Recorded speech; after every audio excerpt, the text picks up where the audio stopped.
जब विदुर जी ने परम भक्त उद्धव से उनके प्रीतम श्री कृष्ण से संबंध रखने वाली बातें पूछी, तब उन्हें अपने स्वामी का स्मरण हो आया और वे हृदय भर आने के कारण कुछ भी उत्तर न दे सके।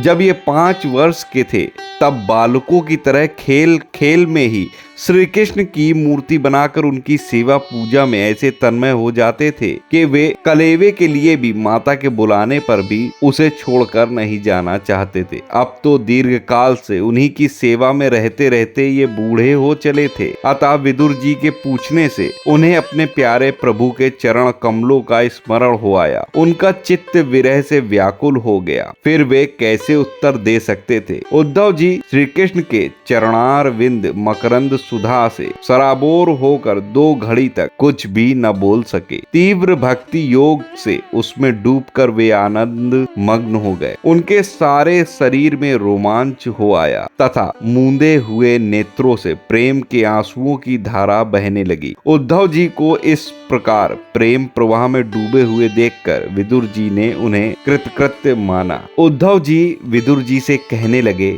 श्री कृष्ण रूप सूर्य के छिप जाने से हमारे घरों को काल रूप अजगर ने खा डाला है। वे श्रीहीन हो गए। अब मैं उनकी क्या कुशल सुनाऊं। यह मनुष्य लोक बड़ा ही अभागा है। इसमें भी यादव तो नितांत भाग्यहीन है, जिन्होंने निरंतर श्री कृष्ण के साथ रहते हुए भी उन्हें पहचान नहीं सके। जिस तरह अमृतमय चंद्रमा के समुद्र में रहते मछलियां उन्हें नहीं पहचान सकी थी। यादव लोग मन के भाव को तोड़ने वाले, बड़े समझदार और भगवान के साथ एक ही स्थान में रहकर क्रीड़ा करने वाले थे। तो भी उन सब ने समस्त विश्व के आश्रय सर्व अंतर्यामी श्री कृष्ण को एक श्रेष्ठ यादव ही समझा। किंतु भगवान की माया से मोहित इन यादवों और इनसे व्यर्थ का वैर ठानने वाले शिशुपाल आदि की अवहेलना और निंदा सूचक वाक्यों से भगवत प्राण महानुभावों की बुद्धि भ्रम में नहीं पड़ती। जिन्होंने कभी तप नहीं किया, उन लोगों को भी इतने दिनों तक दर्शन देकर अब उनकी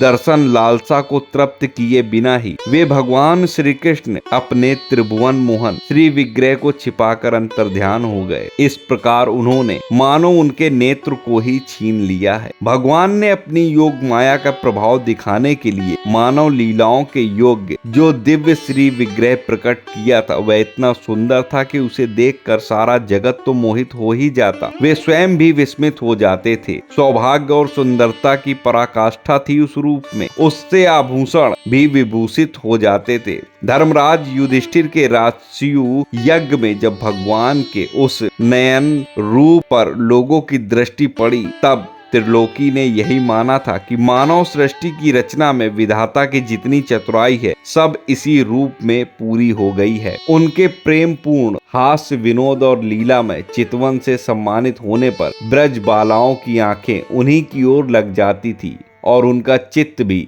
ऐसा तल्लीन हो जाता था कि वे घर के काम धंधों को अधूरा ही छोड़कर जड़ पुतलियों की तरह खड़ी रह जाती थी। चराचर जगत और प्रकृति के स्वामी भगवान ने जब अपने शांत रूप महात्माओं को अपने ही घोर रूप असुरों से सताए जाते देखा, तब वे करुणा भाव से द्रवित हो गए और अजन्मा होने पर भी अपने अंश बलराम जी के साथ काष्ठ में अग्नि के समान प्रकट हुए। अजन्मा होकर भी वसुदेव के यहाँ जन्म लेने की लीला करना, सबको अभय देने वाले होने पर भी मानो कंस के भय से ब्रज में जाकर छिप रहना और अनंत पराक्रमी होने पर भी काल यवन के सामने मथुरापुरी को छोड़कर भाग जाना। भगवान की ये लीलाएं याद आकर मुझे बेचैन कर डालती हैं। उन्होंने जो देवकी वसुदेव की चरण वंदना करके कहा, पिताजी माताजी, कंस का बड़ा भय रहने के कारण मुझसे आपकी कोई सेवा न बन सकी। आप मेरे इस अपराध पर ध्यान न देकर मुझ पर प्रसन्न हो। श्री कृष्ण की ये बातें जब याद आती हैं विदुर, तब आज भी मेरा चित्त अत्यंत व्यथित हो जाता है।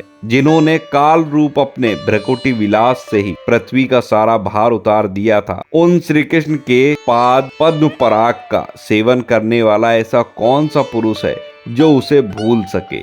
आप लोगों ने राजसूय यज्ञ में प्रत्यक्ष ही देखा था कि श्री कृष्ण से द्वेष करने वाले शिशुपाल को वह सिद्धि मिल गई जिसके बड़े बड़े योगी भली भांति योग साधना करके इस प्रहा करते रहते हैं। उनका विरह भला कौन सह सकता है। शिशुपाल के ही समान महाभारत युद्ध में जितने दूसरे योद्धाओं ने अपनी आंखों से भगवान श्री कृष्ण के दर्शन किए हैं, उन्होंने अपने अर्जुन के बाणों से बिध कर प्राण त्याग किए।